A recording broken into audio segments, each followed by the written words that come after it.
Alright guys, welcome back. Gotta lose this logo again. Voop. I can put mine. No, it's actually Homester Cup, so it probably is Need for Seat. Okay, I won't put any logos on. I don't want to get in trouble. But so yeah, we're not. I don't know how far I'll go with this. I thought I was done. Like I was mentally preparing to leave, go to bed, sleep again, and all these things. Because I thought we were done with the IEM cast. But I saw a couple matches here. We got permission, like literally as I was closing XSplit, so I wanted to grab a couple if we could on our way out. But spawning here on the bottom right corner of the map, it's going to be Dead Pixels, Red Zerg player, True. But his opponent in the upper left, Blue and Terran, it is MarineKing. And I just need a moment here to try and contact NMrUUG. See if he's available. I mean, he went to the dentist today. That's why I didn't have him start. Cats and Hearthstone were actually kind of a awesome coincidence to have come around. But okay.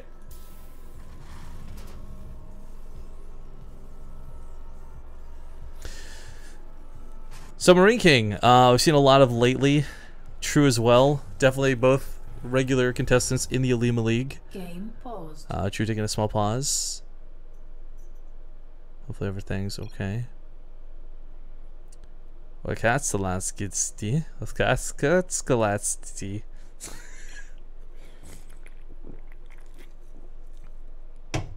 No idea what that is short for.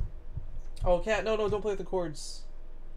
Okay, so here's the other reason I want to go to bed, guys. My cat's like super needy mode right now. She's all like, "Oh, pay attention to me, give me some cuddles." But I can't. She sits in front of the microphone. She hits it with her tail, wagging like a dork.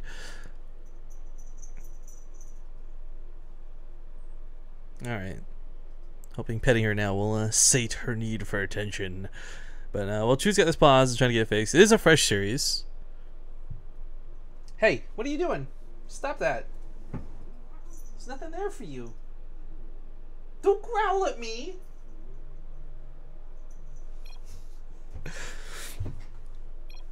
Okay, looks like they're good.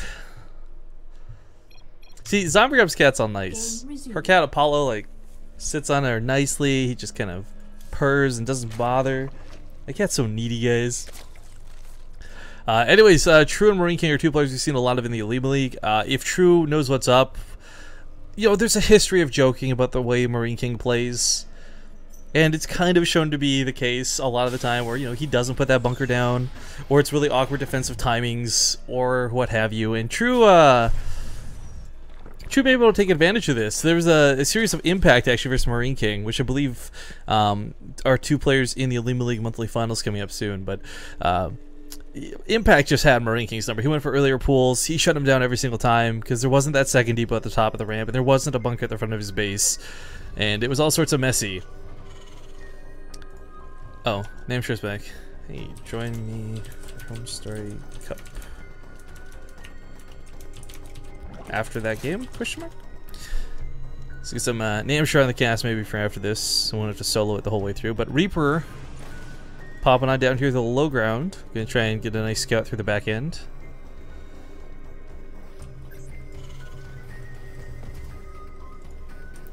Whilst MarineKing just kind of macros up. Now we've actually been seeing quite a bit of aggression Commander MarineKing. Truth be told, he's been going for those earlier pushes and the pokes. And Jesus Christ, Jockas, what are you doing? Didn't you just donate yesterday? Either a really generous guy right now, or a Partoof addict. But Jockas just throwing $100 into the pot, so it looks like I'm gonna suck it up and try and make it through this whole cast. Thank you for that very generous donation. Message simply says so much passion. Thank you. So, going all Arnold Schwarzenegger here because it's too early in the morning and I don't know how to deal with donations. But thank you, Jockas. But okay, so kind of focus now. MarineKing actually takes the third CC, playing a little bit greedy. This is not the greediest version of this that I've ever seen, but of course, the more greedy version is the one that gets gas much later. Either way, he should be able to get away with this. True's not really shown a faster third. The Reaper, sadly, is going to be driven out of the base right now anyways. Like 6 minutes is kind of your clock to fall back on with the Reaper, because speed will be done for those lings. He might dive up to the main and try and confirm a lack of a lair, but right now what he's been doing is confirming a lack of a third. In fact, catching the drone going down there. So a little annoying for True, but Working away on the back rocks, not down just yet, but can fish those later. Yeah, Speedling's better than Reaper, sad to say, so he will fall. Stim. This is going to be bio. It's quite nice to see. We've definitely seen our weird share of mech in recent days, but MarineKing not going to go for it in this game. A couple of the Hellions, I mean, we got about 6 of them. You can start roaming around the map looking for those creep tumors. It's enough to actually deal with Lings pretty handily too, but we'll see if he goes higher than this. Because even though he is going bio, oh, I don't love this wall. We'll talk about it in a sec. Even though he is going bio, Hellion pushes can still be incredibly deadly if there's a lot of them.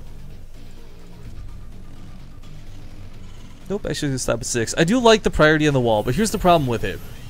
He's opted to put 2 engineering bays in the wall, which isn't a problem normally, but now there's no bunker and there's no coverage for this, so he's going to have to rely on units to defend, and he's going to be investing a lot in double upgrades, and there you go. So he's not going to have a lot of units to work with. This is when you wish you would see that production coming down, and because it's not, he may have to consider canceling Stim once he realizes roaches are out, because what he has right now, especially without a bunker, is not going to defend against the roach push. Now Hellions trying to get into the natural, and they're going to get a couple of good blasts here on True's drones, but it's really not that devastating, and in fact, the worst case scenario here isn't that he doesn't kill any drones, he doesn't see the roaches, but spawns a couple of roaches onto this. 11 workers dead is really not that bad for MarineKing, but now he knows his push is coming, and this is where it gets really scary. Not going to go for the tank, but instead a Widowmine with a Marauder, try and finish that Stim. These bunkers are really far back, though. In fact, I'm pretty sure the roaches can pick off the engineering base for almost free. It's actually kind of consider that, it's really scary to consider. Actually, that might just be the case. I mean, 3 bunkers is a very appropriate reaction, but whether they're actually done in time or done with enough range to defend, whole nother can of worms. Now, True actually doesn't have the Overlord over here, so he's not gonna have like that high ground vision to snipe this from afar. But you know, awkward watching the Hellions walk into this. Gotta be careful not to give those Zerglings away. In fact, he's actually just trying to. Oh wow! Jesus, I thought this was a small poke. It's actually a Roach Baneling all in. Baneling is finishing up here on the backside. So he's going to bust through this first wall. Again, I kind of feel like the Roaches could take this down for free. That's why we got another engineering base starting up. MarineKing kind of senses this too. But one decent Widowmine hit. 3 bunkers. I feel so strongly that he shouldn't straight up die to this. He's going to take damage no matter what. There's no way to stop this from doing some sort of damage. But as we see, first bunker falls completely empty. Widowmine's going to go off on the Roaches. So the Banelings come back for round 2, not realizing there's a second Widowmine waiting. But it goes off on nothing at all. Takes out the bunkers. Oh, these SCVs, we got to be careful. Oh, a little bit close to exploding on just about everything here. But the bunker gets a nice little repair until the SCVs all die. A 4th bunker came out behind all of this. And True has lost a lot of his momentum here. He knows it as well, and rather than saying I'm going to stick with the all-in, starts swapping out, goes for a lot of drones behind this. But the problem is, despite the fact that he's killed a lot of workers on his opponent's side of the field, he's still at a worker loss. Or deficit, I should say. Last bunker does go down, though, and the Roach is finally going to get cleaned up, perhaps by the Widowmines. But make no mistake, definitely hurt MarineKing here. I think, though, had MarineKing opened this with 2 command centers instead of 3, A, he may have held that better because he would have had more units out, but B, he's actually going to be able to recover off this pretty well. 3 mules will help make up the world of difference here with that economy shift. So, yeah, as we see, oh, mules are so good, guys. Oh, mules are so good. But realizing that a Banshee never came out and understanding that his opponent probably didn't put Spore Crawlers down, he's actually going to go for a Widowmine drop. And I think this is a really intelligent move. Downside is, look at True's Overlord spread. He sees this coming from 10 miles away. Basically wall hacks on. Or map hacks on, rather. I don't know how wall hacks will work for Starcraft 2, but yeah, drones is being pulled out of here really quick.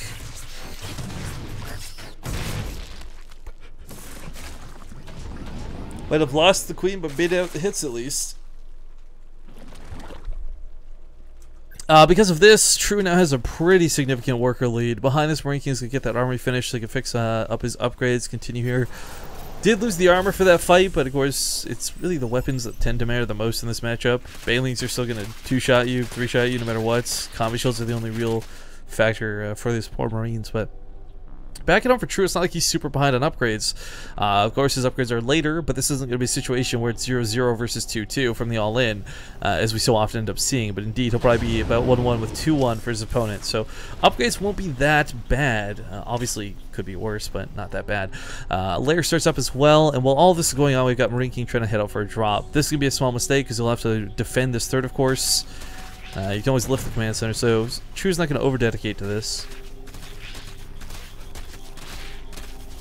The hell, even forcing it to lift, a bit of damage going down on it.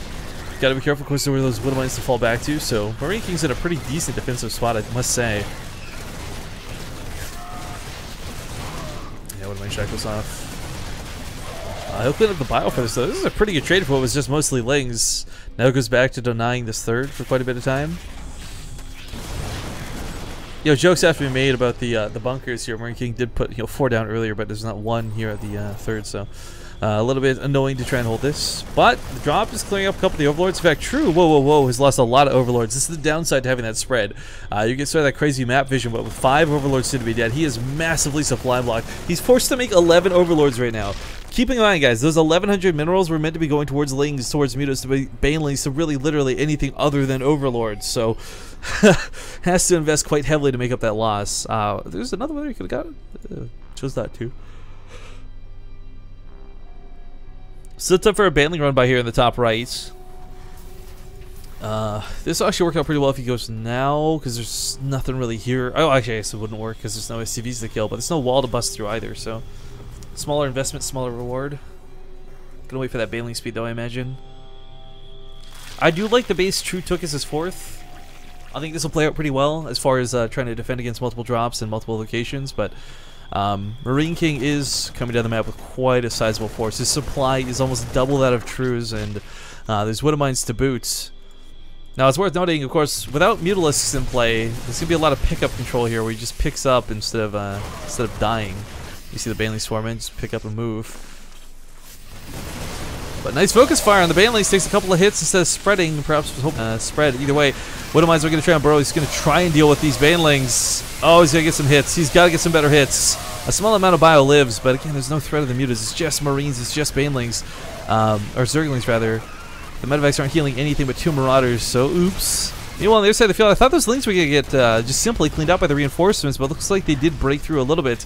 Even one of these depots are burning. So MarineKing's going to have to fall back for the moment. But still 2-1 upgrades on the side, looking pretty dandy.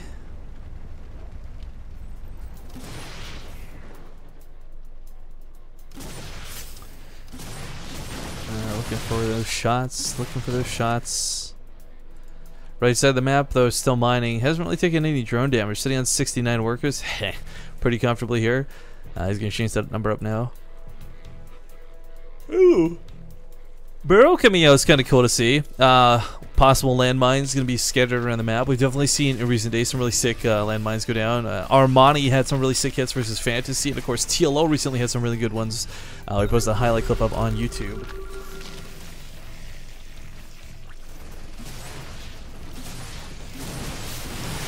Trying to bait the Widowmine hits. Nice unburrow out of MarineKing. We sure that wouldn't go off unnecessarily, but despite the amount of lings that there are here, there's really not that many banelings, so this Marauder, as we see, is just taking a year to die. I mean, it's not ideal to spend splash damage on the Marauders, but of course it's that burst damage that the medevacs can't heal through, but oh my god, this Widowmine hits! Oh my god, this Widowmine hits! Lots of banelings here in the top right corner of the map. Don't think this amount of damage is going to justify what's going on at home. Almost gets the CC though, so maybe in another life had one more gone off, but MarineKing still finds his opponent with very little anti-air. So the medevacs just pick up. The banelings are, well, they're scary, but every time they roll in, he's just going to be a pick up, and drop. Does lose the Widow Mines finally. These were getting quite some good hits off up to this point, but the momentum on the side of the field finally picks up once again as reinforcements were delayed for so long. The Zergling run by did a great job of cutting that out. Oh, that Widow Mine shot was so money. True's bleeding out here in a bad way. 3 times the supply in army value for the favor of MarineKing.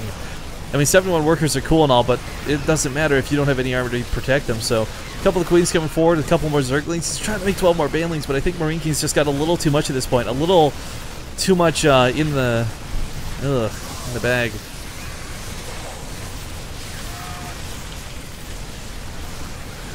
Okay, well, coming through the middle of the map again, more reinforcements on the way. And True might not have lost his third, but he lost the macro hatchery. He's not mining off of it either. Baneling's just being focus fired, realizing this is the last possible thing that can stop him. This is looking worse and worse for True. And MarineKing, you know, once in a while we see MarineKing play like the god he once was, and this is one of those times. Play this really well. GG, MarineKing takes game number 1.